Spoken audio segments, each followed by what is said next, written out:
You slowly open your eyes. The harsh red laser of the barcode scanner burns right into your exhausted retinas. The air reeks of cheap industrial floor cleaner and stale frying oil from the deli section. Your feet throb in cheap sneakers, feeling like someone poured molten lead into your boots. You're a night shift cashier at a local supermarket. You are standing at the absolute bottom of the social pyramid. There's a twisted kind of paradise on this bottom step. You don't have to make any complex decisions. Every move you make is hard-coded into your employee handbook. Grab the item, drag it across the laser, wait for the beep, bag it. At 8 in the morning, you'll strip off that greasy, synthetic company vest, and the job stays locked behind those sliding glass doors. You won't toss and turn in bed, stressing over plunging stocks or failed mergers. Your mind is wiped completely clean, like a blank slate. But this simplicity breeds its own chilling demon, the assembly line effect. After scanning hundreds of cans of cheap beans and 6 packs of beer, your brain starts blurring the line between products and people. The checkout line becomes one endless, faceless, annoying mass. You don't see human faces anymore, just crumpled dollar bills, aggressive glares, and hands chucking groceries onto the belt. To them, you aren't human either. You're just a part of the cash register that's functioning annoyingly slow tonight. Survival psychology kicks in, forcing you to completely shut off your empathy. Otherwise, the daily disrespect would drive you insane. You've become a living piece of hardware. 5 minutes to midnight, a skinny, exhausted kid in a dirty, oversized hoodie steps up to the register. He drops a loaf of the cheapest white bread and a box of salt onto the belt.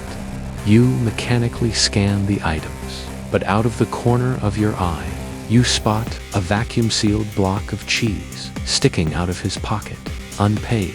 The kid stares at you with the massive, terrified eyes of an animal caught in a trap. He isn't some hardened criminal. He is just desperately, humiliatingly starving. Company policy dictates you hit the silent panic button right under the counter. Security will be here in 3 minutes. Rough him up in the back room and hand him over to the cops. You'll get a microscopic bonus for your vigilance. But if you look the other way and just scan the bread, the register comes up short and the cost of that cheese comes out of your pocket. The system will slice those pennies right out of your already pathetic paycheck. Your first crossroad. Do you save someone else's life or protect your empty wallet? Make your choice in the comments. Hit the panic button or stay silent and pay out of pocket. The supermarket's overhead fluorescent lights start flickering violently. The air from the rattling ceiling AC units turns ice cold. Suddenly, a heavy leather boot steps right onto the moving rubber conveyor belt. Stepping out from the semi-darkness of the empty aisles is a tall figure in a rumpled beige trench coat.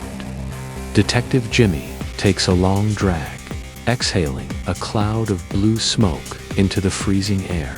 Gripping the wet fabric tightly on his left shoulder sits a small snail in a tiny fedora. The snail slowly slides onto the checkout belt, carefully inspecting a crumpled receipt left behind by a phantom customer.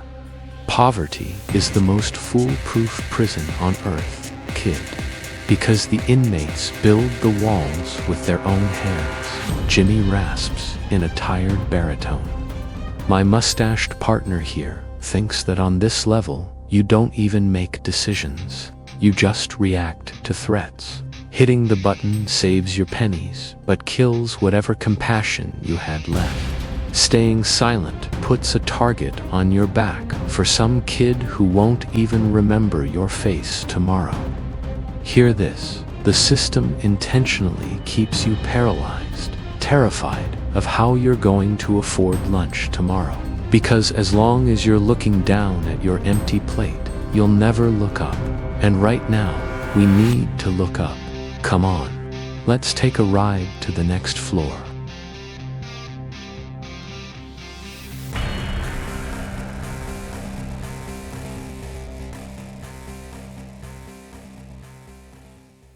(2014, 6 a.m.) Logistics warehouse. The climb to the next link in the social food chain hits your eardrums with the deafening backup alarms of heavy forklifts. The smell of bleach is gone, replaced by a choking mix of diesel exhaust, stale dust, and rotting, damp cardboard. An icy draft howls through the massive concrete hangar. You're a warehouse worker, a blue-collar grunt.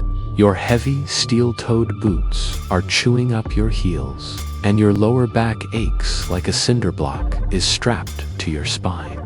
The paradise of this tier is its raw, brutal honesty. Unlike retail, there are no fake corporate smiles here.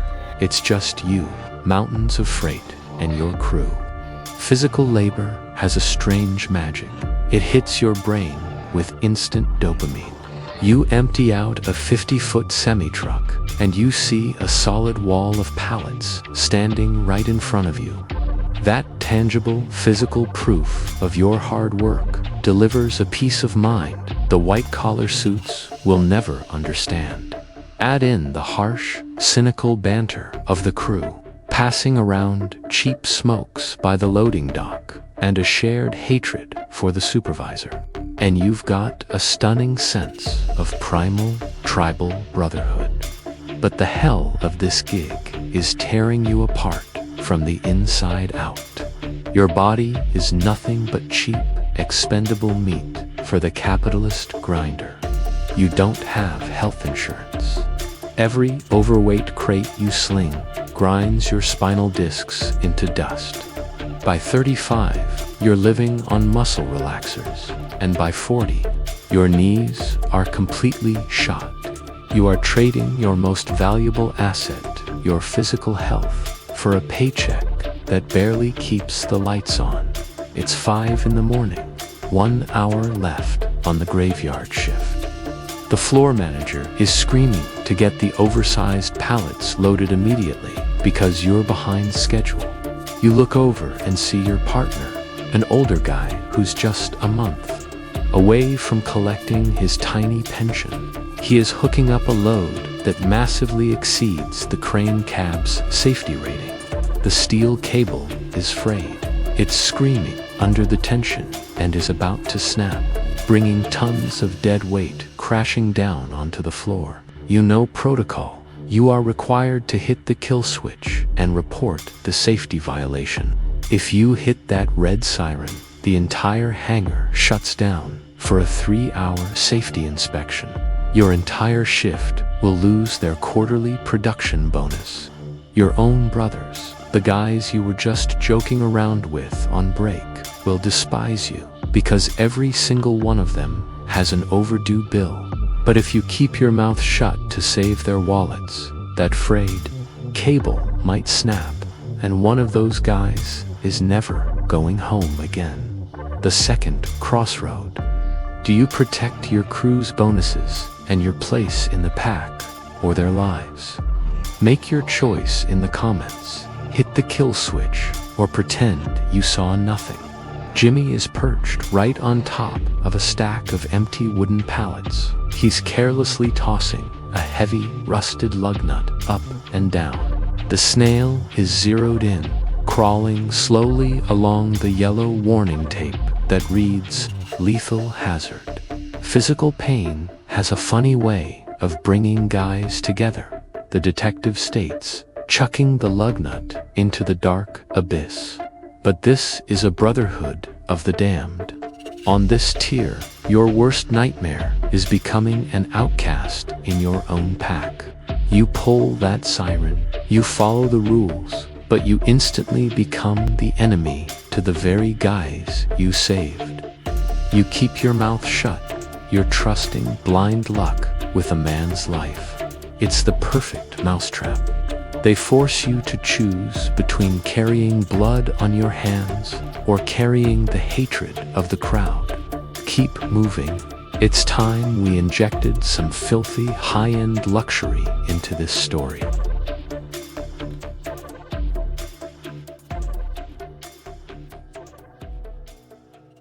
(2018, 2 a.m.) Major bank headquarters. The atmosphere radically shifts. You no longer feel cracked concrete under your boots. Underneath your cheap rubber soles is a thick, dead silent Persian rug. The air doesn't reek of exhaust fumes. It's pumped full of ozone from industrial climate control, laced with the scent of premium Italian leather and expensive mahogany polish.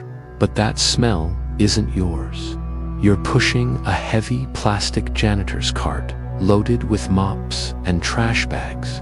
You are a bank cleaner. You wipe up the mess left behind by the people who run the world. The single slice of paradise in this job is your absolute invisibility. To the heavy hitters in tailored suits, you simply do not exist. You are a social ghost, a piece of the furniture that materializes after hours and vanishes before dawn. This phantom status gives you a terrifying superpower. You see and hear absolutely everything. You know exactly which VP is cheating on his wife because you empty the receipts out of his wastebasket. You know which corner offices smell like high-grade and which ones smell like the cold sweat of a panic attack. You don't need to understand their dirty games. You just make sure there's no dust settling on their crystal clear reality. But the curse of being a ghost is feeling the crushing weight of class inequality in your bones every single night. You wipe down a VP's massive oak desk and spot a leftover Rolex. The price tag on that watch equals 15 years of you pushing a wet mop. You start developing textbook-learned helplessness. Your brain just throws in the towel. It doesn't matter if you scrub 1,000 floors. You will never cross that invisible barrier separating the hired help from the suits. Your only purpose is to maintain their pristine bubble for minimum wage. You walk into the regional director of investments suite to empty his shredder bin, mixed in with crumpled drafts. Your eyes lock onto a heavy stock. Document stamped strictly confidential. The boss rushed out and forgot to feed it to the shredder. The paper details the exact rollout dates and financial figures for a massive insider merger between two global tech giants happening next Friday. That piece of paper is worth tens of millions. You've got a cheap burner phone with a camera in your pocket. Tabloids or shady darknet brokers would pay you enough for one blurry photo to buy a house and instantly walk away from this cart forever. But if corporate security traces the leak through the cameras, the bank's army of lawyers will bury you alive. They'll pin corporate espionage on you, and you'll rot in a federal cell. The third fatal crossroad. Do you stay a good little ghost, or pull off the intellectual heist of the century? Make your choice in the comments. Take the photo and sell it, or trash it and forget it. Dangerous piece of paper you got there, Jimmy whispers from the pitch-black void outside the skyscraper glass. The detective leans back against the executive's leather chair. His snail is already perched on the edge of the classified document, twitching its antennae. You know the great irony of this building. Jimmy lights a cigarette, casually flicking his ash directly into the trash bin you just polished. The suits who left this paper here casually commit financial felonies every Tuesday and Thursday. They just call it doing business. But if a nobody like you tries to scrape up a single crumb of their pie, they brand you a terrorist. You steal it. You risk burning your whole life down for a fake shortcut out of the gutter. You mop it up. You sign a lifelong contract confirming your own powerlessness. Don't break down yet. Let me show you how the guys whose desks you clean actually live.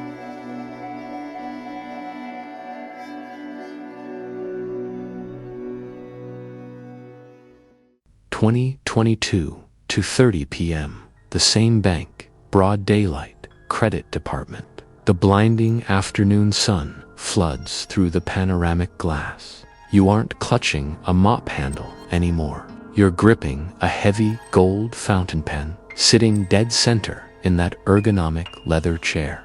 You are a senior bank manager, the gatekeeper of corporate and premium lending. The crisp white collar of your tailored shirt, the flawless silk tie, and a heavy Swiss timepiece put a comfortable chill on your wrist. The heaven on this floor is intoxicating. This is real, undeniable status. The firm handed you platinum health coverage and a black card with VIP airport lounge access. With a quick stroke of ink, you play God. You decide which struggling small business gets the lifeline to survive. Your ego balloons to the size of a blimp. You are the undisputed lord of small business loans. But as the sun dips behind the skyline, the devil of this floor wakes up. The golden handcuffs, all this flashy luxury, is bought on heavy credit loan directly against your own nervous system. Your flagship smartphone vibrates violently at 11 p.m. with a toxic email from the regional director. You're trapped on the hedonic treadmill. No matter what you make, you are perpetually broke.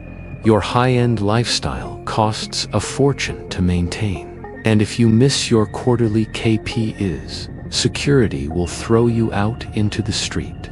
A nervous immigrant family shuffles into your office. Their English is broken, and their clothes smell of cheap detergent.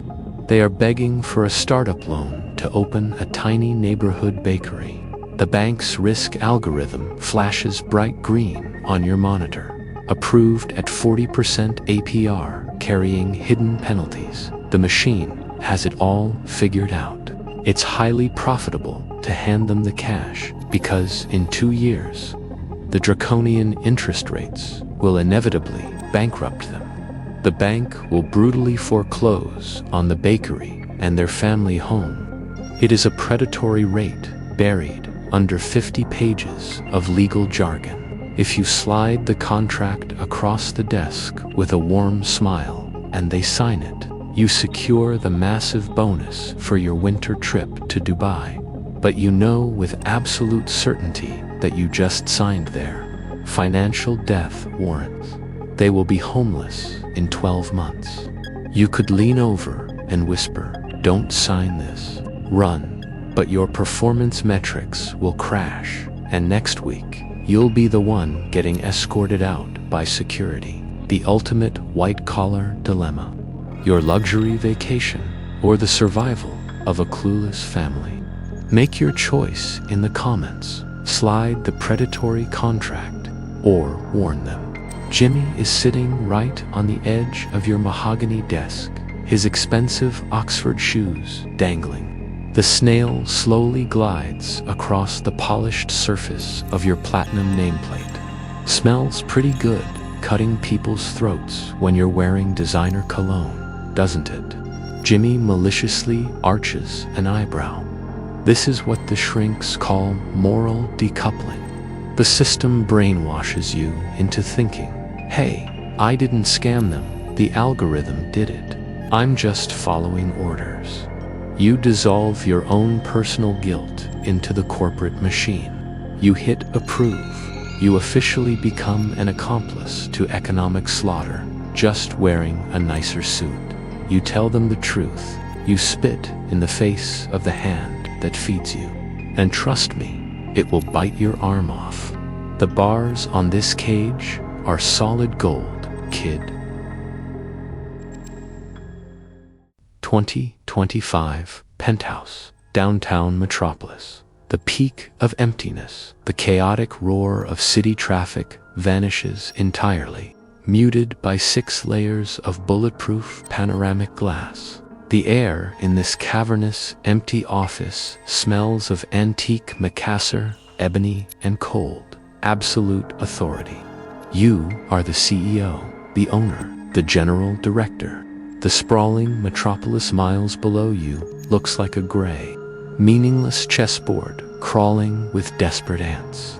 You have reached the absolute zenith of the social hierarchy.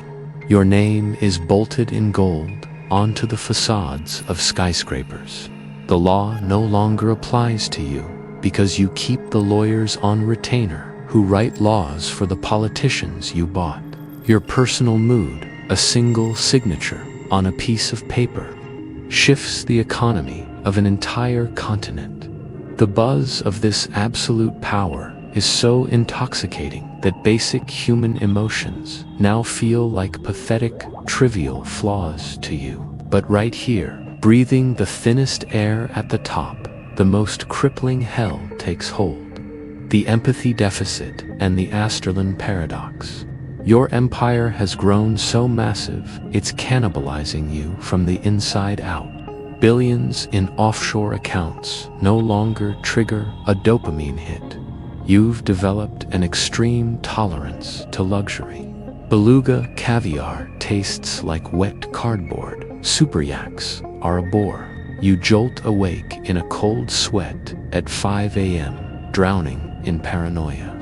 Every single person in your orbit is only smiling at you to carve off a piece of your empire. You are buried alive in a golden tomb of total isolation. You haven't felt a real human connection in decades.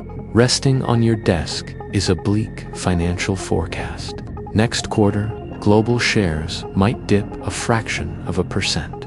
To protect the bloated profit margins and feed the board of directors, you only have to press one button on your terminal. Staff optimization. That single keystroke will instantly terminate 2,000 employees. The cashiers, the warehouse grunts, the cleaners, the mid-level managers, the exact ghosts of your past lives. Thousands of families will default on their mortgages and hit the pavement. But there is a second option. You can veto the mass layoffs, walk into the boardroom, and announce the bank will absorb the hit and you will personally cover the shortfall. The room will erupt. Your so-called friends will smell weakness and try to axe you. The stock will bleed for a week, but 2,000 human lives will survive the crisis intact. Your final crossroad, master of the universe. Make your choice in the comments. Slaughter 2,000 jobs to protect the stock or burn your own profits to save them. Jimmy and the snail materialize out of the thick morning fog outside the penthouse glass. They stand right on the ledge of the skyscraper, staring blankly into the bruised sky. So this is where your ride ends. Architect of emptiness. Jimmy's voice is barely a whisper. You walked through every level of hell to get here. From the supermarket checkout to this sterile throne. My little friend here sees right through you. Your soul is running on fumes. The ultimate joke of absolute power is finally realizing this entire ladder you climbed is just a cheap cardboard prop. You pulled the trigger on those layoffs. You admit you've completely flatlined inside just to keep your crown. You save the people. You commit social suicide in front of the board. Your power is either your life sentence or your one shot at redemption. Make the call. Are you the perfect corporate shark or a broken man who finally decided to look back down? The sixth floor, timelessness, global architecture, and the emission center. Did you actually think the CEO of a transnational bank was the ceiling? That absolute peak where you touch the sky You're dead wrong. The air in here is thick, heavy, like deep water. In this colossal cavern, there are no imported marble floors, no priceless art, no cigars. There are only brutalist concrete pillars, the deafening scream of server racks, the size of houses, and a sharp chemical scent. It's the smell of freshly cut paper, embedded with security watermarks. This is the central bank of all central banks. This isn't where money is made. This is where the very illusion of money is invented. You aren't a human being here, and you sure aren't a boss. You are the architect of the financial matrix. A casual flick of your wrist doesn't just crush a competitor. It vomits tens of trillions of phantom green paper into the global economy. You hold the power to choke the global supply chain so violently that 1 billion people across the third world will start starving, simply because your macroeconomists claim the equation requires a correction. You don't play the game anymore. You literally write the laws of gravity for all those billionaire CEOs. Your sheer will is a natural disaster that methodically bankrupts nations. Your heaven, you are the undisputed, absolute creator of economic reality. Your hell, you have permanently, irreversibly shed the last microscopic trace of your humanity. You don't breathe air.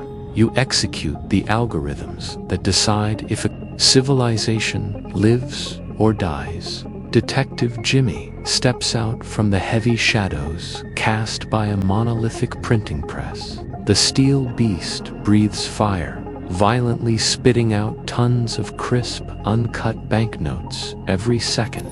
A blinding, pulsating digital ticker tracking the global debt flashes blood red across the lenses of Jimmy's shades. There's nowhere left to climb. Jimmy slowly grinds his cigarette out against the vibrating concrete floor. The snail ducks deep into its shell, terrified of the mechanical roar of the machines that print reality. The only guy sitting higher than these digital gods is the man upstairs. And I'm starting to think God might be pulling shifts in their analytics department on the weekends. The food chain loops back on itself. Game over. It's time to put our cards on the table.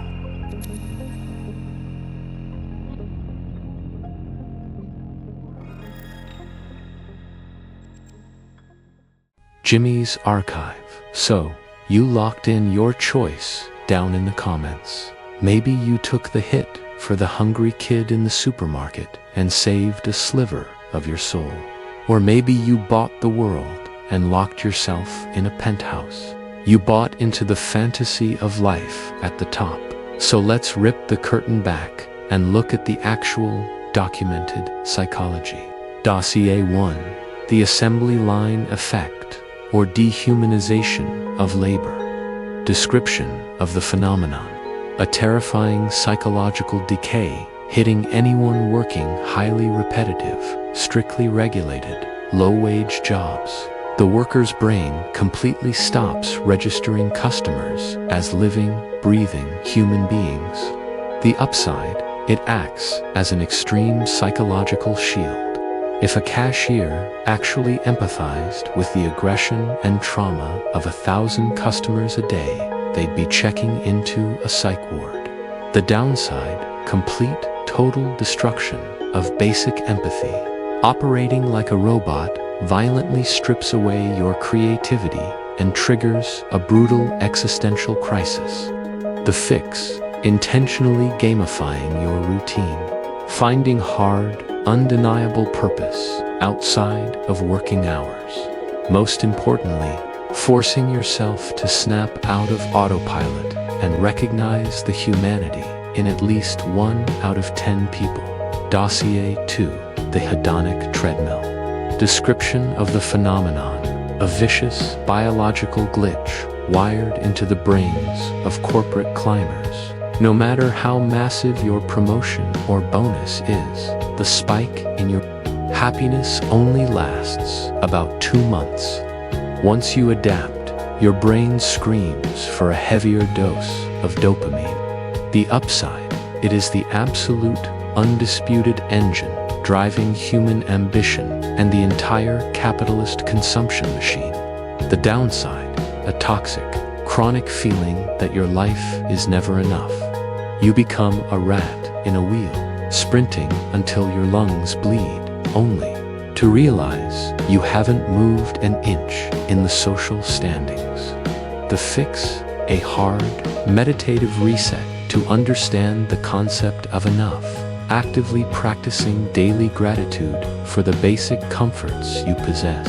Dossier 3, Moral Decoupling, description of the phenomenon, a cognitive trick where an individual actively unplugs their own personal moral compass to commit ruthless acts without losing sleep, justifying it as necessary for the greater corporate good. The upside allows executives to execute the brutal, coldly calculated decisions required to keep massive corporations afloat.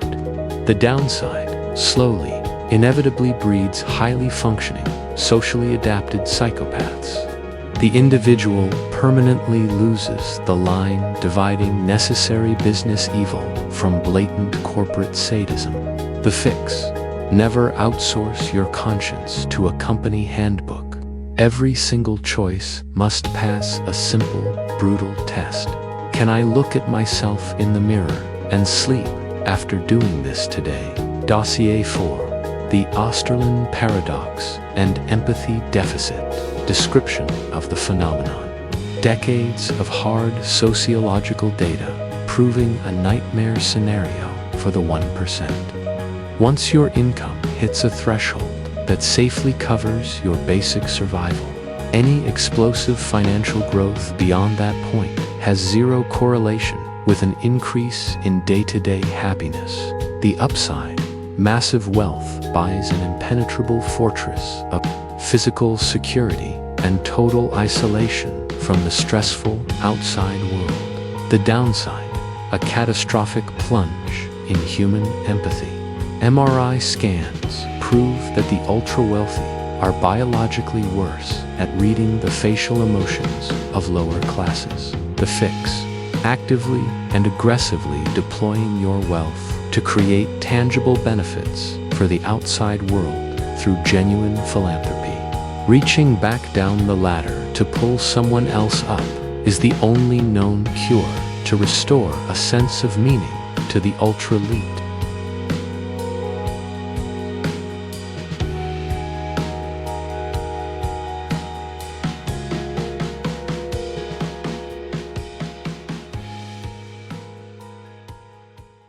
Author's Word Philosophical Bridge. Hey everyone, this is the author. Detective Jimmy just ruthlessly slammed the final dusty folder shut. The reality is, very few of us ordinary workers will ever wake up in a glass penthouse, redrawing global borders with a single stroke. But do you know why this psychological breakdown is hitting your nerves so hard right now? Because this exact same hierarchy exists right now, on a micro scale, at your everyday job, your stuffy open-plan office, your noisy factory floor. It's the exact same machine. The assembly line effect that kills the living soul of our cashiers is the very same blank, glassy stare you or your friends have when monotonously pushing reports from 9 to 5. Moral decoupling is the exact second your cowardly department head deprives your team of their well-deserved quarterly bonus. They just shamefully hide their eyes behind a glowing laptop monitor and cite an abstract directive from the shareholders, and this damned hedonic treadmill. We, ordinary people, buy cars we absolutely don't need with predatory 7-year loans. We obediently take out 30-year mortgages for concrete solitary confinement cells in new developments, just to prove an illusory social status to total strangers. We chase this endless phantom promotion, forever trading our short youth for an extra zero in a mobile banking app. And then, at 40, we wake up with a sharp pain in our chest and realize happiness never appeared on this new floor. The main mental trap of this system is that it's genetically programmed to methodically convince us that the only true meaning of our short life is a frantic climb to the next floor. But the paradox is that old Jimmy in his worn-out trench coat is absolutely right. Whether grinding their teeth at the dirtiest concrete bottom, or swimming in silk at the unreachable top of society, people cry the exact same salty tears from existential loneliness. Perhaps a true personal victory is finding that balance. Finding your very own modest floor, where you are just cozy and can breathe easily, that level where you still have enough time left to just look up at the endless sky with your family. To look up simply because that sky is stunningly beautiful today. Never outsource your personal conscience to accommodate the blind corporate rules of others, because ultimately, the soulless system and capital won't even remember us the next day, but the real people we genuinely, selflessly helped when they were down, they will remember us for the rest of their lives. Monetize only your humanity. If you dug this deep psychological breakdown, be sure to subscribe. Hit the bell so you're guaranteed not to miss Jimmy's next investigation. Fly over to our community tab on YouTube. Right now we are running the harshest and most candid polls on all the topics we touched on here today. And don't forget about our cozy Discord server. The link is always waiting for you on the main page of the channel.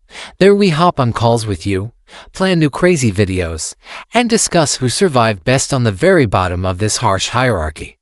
Hear you on the next level. This was the Your Life as channel, and Detective Jimmy. The case is officially closed.